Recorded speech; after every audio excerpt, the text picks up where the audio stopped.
Dito sa nabanggit ni Master Robbie, ako pagka nag-lecture ko pa ito, lalo na yung harmony, napakalaking bagay na three.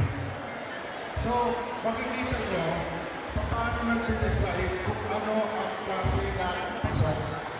Ang bonsai, hindi inilalagay sa kahit anong pasok.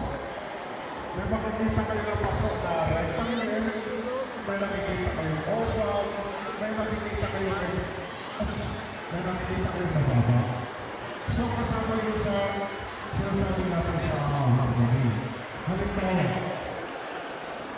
katulad ng yung mga pro na tinatawag ko ng mga malalang tubo, yung mga santa, mga tumigilya, ilalagay nyo rin sila sa malalang pasok. So, usually yan, round or oval, and usually grease, mga ganun siya. Yung iba-iba na sinasabi natin ng bonsai, may sex.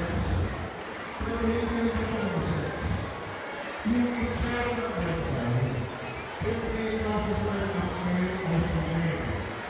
So, yung mga prospect na halaga, ano ang matulas, mga tigil. So, macho ang tigil.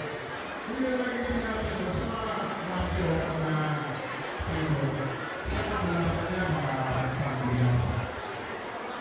Kasi yung sa mga pagkakita, may mga halimbawa literati na maliit lang siya, pero hindi yung rectangle. So, yun ang gusto ko na ipagkat sa pino na kasi nasa siyempre na tayo. Pero sa harmony, dapat titignan natin yung harmony